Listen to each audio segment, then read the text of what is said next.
Hi everyone, today we're going to be talking about basics of the arm swing, and we will break down this video into probably 2 or 3 parts.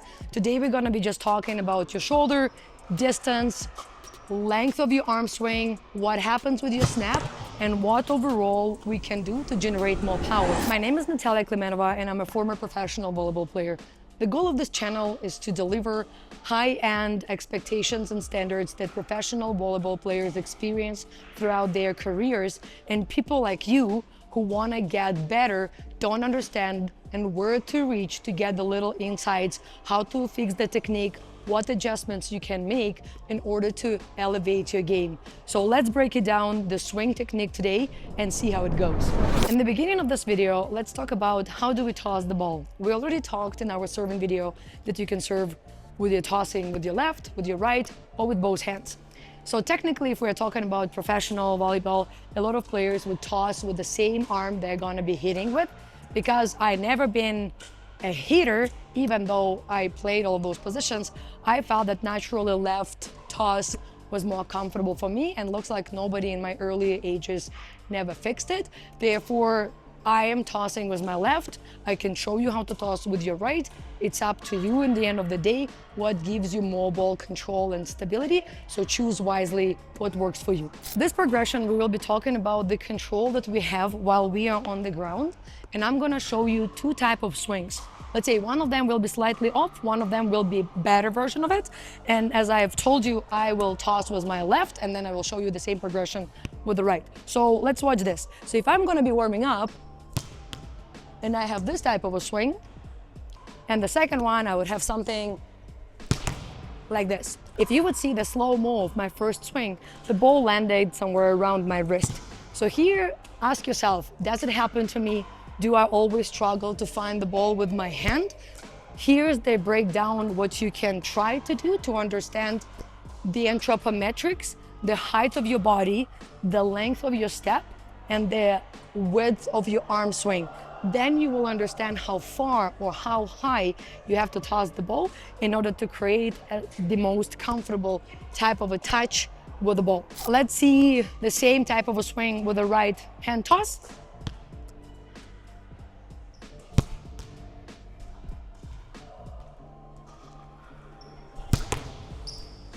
So technically here, watch the difference between 2 steps. If I will talk about myself, I'm around 5'6", 167 centimeters, I would say.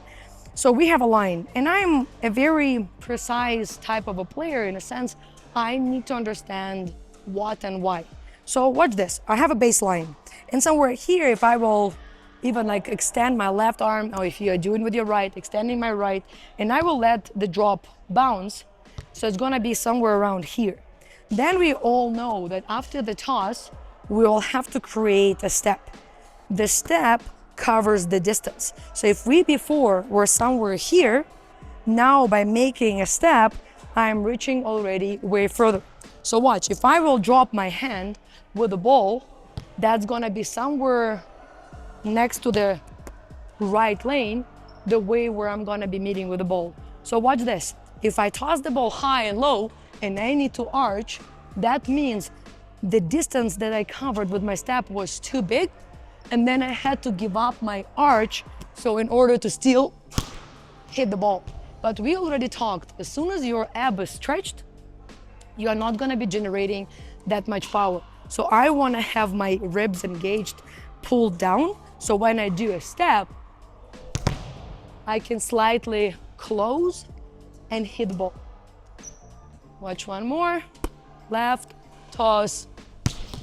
So after the swing, you need to have an archy position, so then all the power that you generated would be finishing into the ball. The next part of this understanding of how to swing better, harder, or more accurate, you need to understand what happens with your body.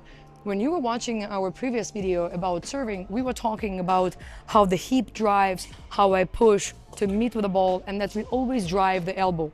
Here we are using more the understanding of a technique called torque. Torque describes that when I'm making my toss, doesn't matter right or left, I am open because I'm right-handed person, so my step will always gonna be left, so then I can counter stop my rotation and my velocity of the movement. So if I toss the ball and I open, my left hand is tracking the ball and it's an active hand instead of just like an accessory when it stays somewhere here. So you toss and you're actively trying to find the ball. So if I will toss it, it looks like this. I am looking where is the ball and my hand always trying to find it. So as soon as I've done this opening, you can see my hip is open, my shoulders are open, and my right shoulder is all the way back. So if I will describe you how the arms are working, imagine that it's like a nail. So it doesn't matter which way my right arm, for example, will go, my left will be on a polarly different area. So they're not gonna work like this. They always gonna work in a diagonal opposite movement. So if I say that my left goes up, that's when you see a lot of videos, the bow and arrow position when elbow goes down. So imagine that your elbows are staying in a straight line. So if I am looking at the ball here, my elbow will gonna be like a little bit lower. Don't pull it too low, somewhere a little lower than your shoulder line. So if I've done this and I pulled, imagine, and that's what I teach, imagine that an invisible like pulling force that you wanna grab to pull yourself and then counter finish with your right arm. So it's not just like I'm dropping it and I pull all my force with my right. I am actively, almost like a yes movement. I pull and then I finish. So after the finish, my left and my right shoulder has to fully substitute. So this substitution is called torque. So then I don't stop my force here and I just hit a ball. The idea is I need to go through the ball and my right hand will finish at the left pocket of my pants. So somewhere here, boom. That's what needs to happen when you are swinging in order to generate more power. So if like when we're serving a float, we wanna stop, here we wanna go through. So something similar will happen. If you do a jump, spin, serve, I go into the ball and I need to go through. So the momentum of opening from here need to start generating the power all the way through. If we dive a little bit more deeper into overall biomechanics, I've heard a couple of the coaches, they would describe it as when I pull my pec muscle here all the way back, so throughout my opening, it's an active pull. You need to feel that this muscle here stretches, and then technically you should not be able to stop it here. So when I pull, the arm is gonna naturally bounce. So that's called velocity. And then from here, I start generating my power. So when you are doing anything related to attacking, technically you should not be having a separate movement with your feet, a separate movement with your arms, and then the generation of power. So all of your actions are working as a chain of actions. You're generating the momentum, going from slow to fast to high acceleration, where all the power of that whip swing goes into the ball. And as soon as we already touched the idea of a whip swing, imagine like in a cowboy movies when you see a whip.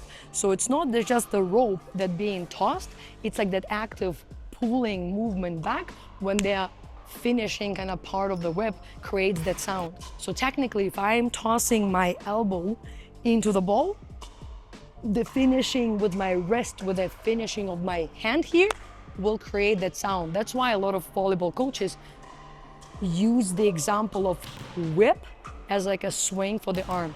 On this same note, think that your movement has to have more like a natural arch and a wave in your spine, that when I'm stepping, I'm pulling my hip pushes, shoulder, elbow, and finish. So you're not very stiff, you're creating a nice whippy motion even with your body. This little side video, I want to talk about low elbow or high elbow attack.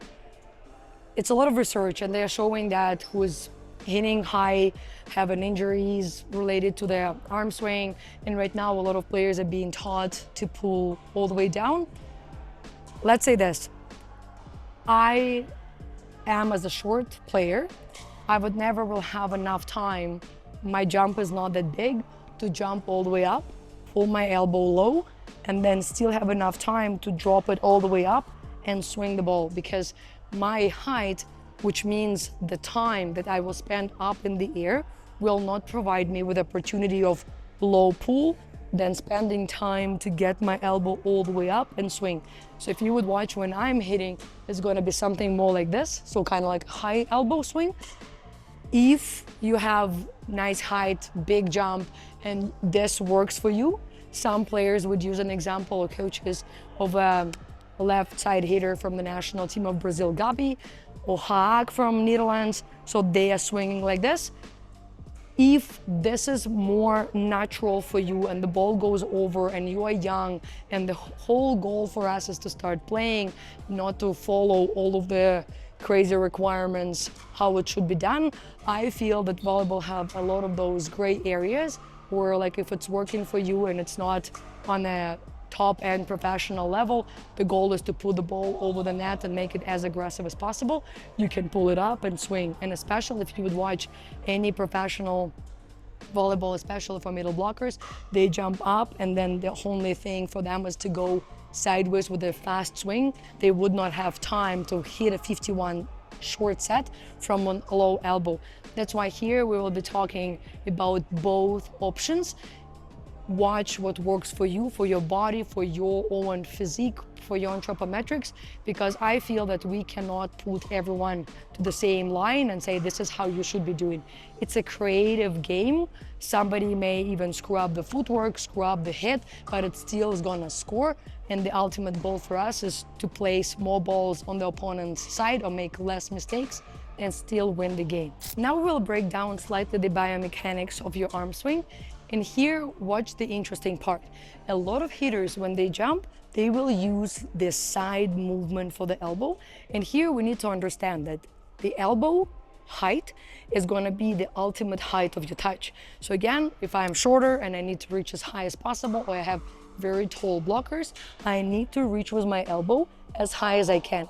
But also now watch, this is my shoulders in a regular position, but also this can be also my shoulders when I would pull a little bit my shoulder up. So technically, if I will be hitting, my position is gonna look like this when I will try to stretch my ligaments and reach as high as I can and swing. So we are not trying to work low, because low and sideways decreases our reach, which is kind of the ultimate goal for us to go as high as we can. So here you can use this drill. We teach that you can stay on your knee on the ground, or again, like just stay next to the wall. I want you to naturally touch the wall with your shoulder. So I'm not trying to lean to the wall. I'm just staying next to it, putting my left foot forward because I'm a right-handed person. And I will fake here my approach, my last step when I'm jumping up. I pull all the way back, and then when I go up, I close my left arm, and that's I'm kind of creating the biomechanics for the swing. So more you can do it automatically without arching off the wall. So something like this. If I don't need to like try to find extra space, you're staying and your arm is working in one dimension. That's what we are gonna be doing when we are attacking. We don't bring our arm from the side. So when you're gonna be using the wall, you will naturally create the movement that will eliminate the arch or the swing from the side. So now we can be working in one dimension up. Same idea here if you're left-handed, instead of doing it from sideways. One of the other progressions that I want you to understand is when we were talking that we drive with the elbow, the tricep extension is going to be very important for the swing, how fast we generate that whipping motion. You can use any type of the ball, you can use a coin, anything. You will just stay, have it 90 degrees. Don't try to cheat and keep the elbow super high to gain more time. Here, you let the ball drop and you will try to catch the ball alongside with your body. So let it fall, and then you go and you catch it. So here. So this is gonna be the same extension and the same speed when you are gonna be up there. So it will help you to generate more power when you're gonna be swinging the ball. And again, if you watched our previous videos, you need to spend time with the wall and the ball on your own to understand when to contact the ball, how to contact the ball, and what happens after you swing it. So same idea, if we want to always to have the ball in front our dominant shoulder. So again, if I'm left-handed, the toss goes to my left side. If I'm right-handed, the ball goes to my right. So you don't toss from the side, you toss it more neutral, where the ball goes neutral. Or again, if you're doing same arm, the movement just goes along the shoulder.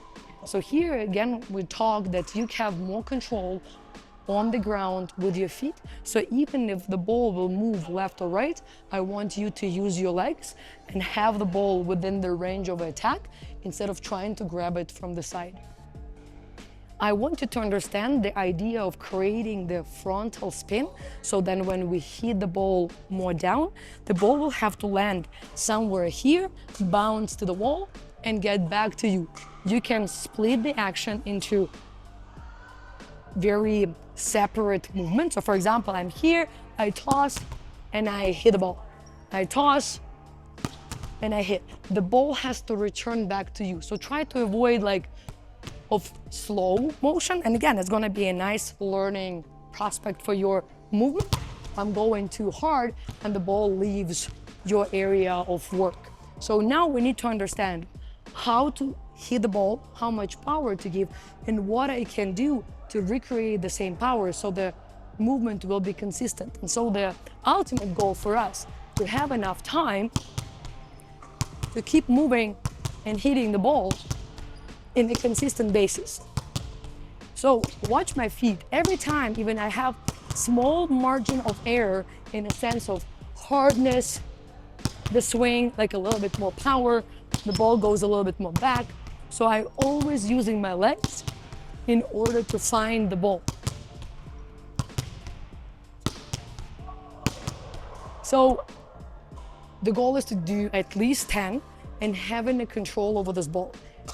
I want to encourage you that one of my coaches back in time did when we were young and we would play against a weaker team.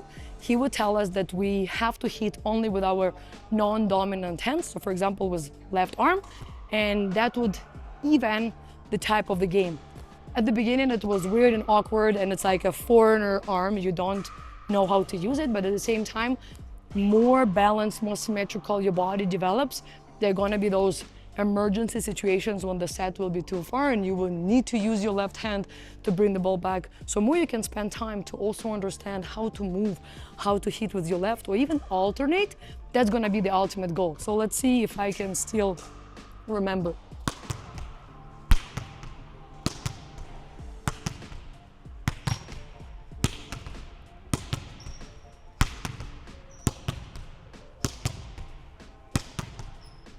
Notice my feet.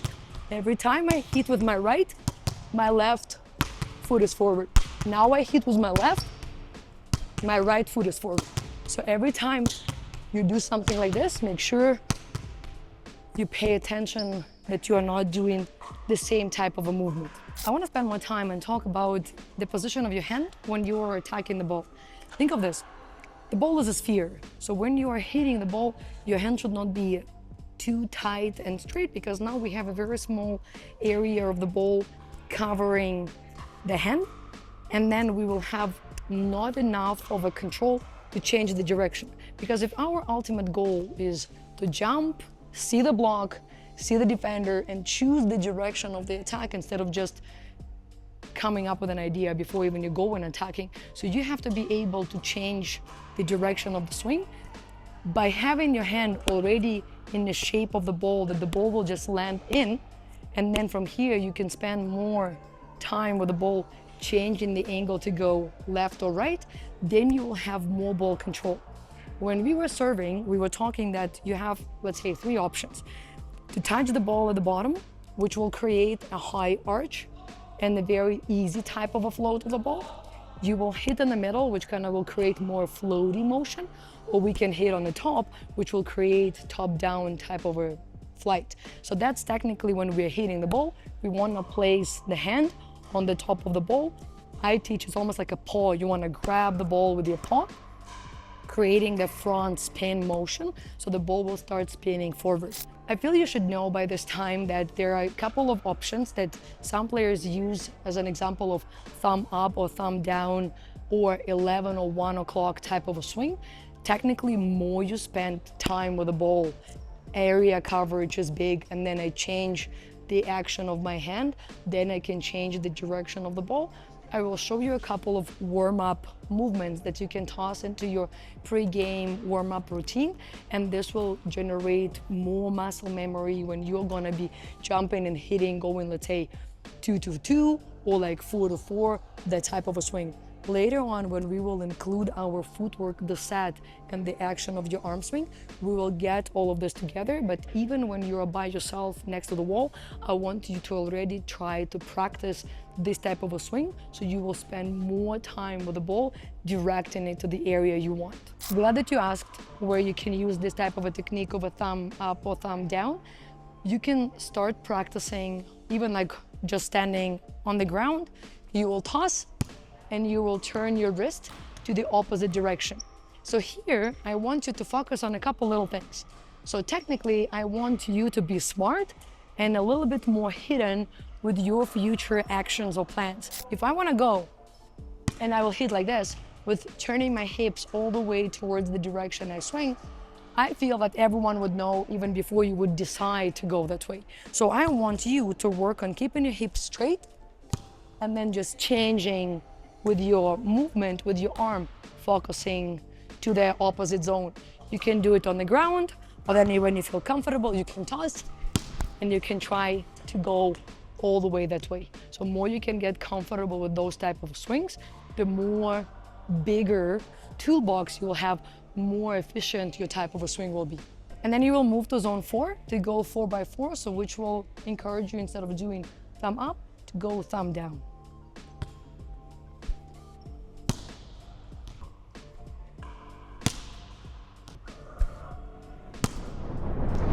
Thanks for watching this video. Go to your practice, try those little new tools that you just received in this video. Stay with us, because the next video we're gonna be posting footwork, timing, approach, and what you need to know in order to have a successful swing. Otherwise, subscribe, write your comments, because I read all of them. It gives me some ideas for the future videos. Thank you one more time for your support. See you next video.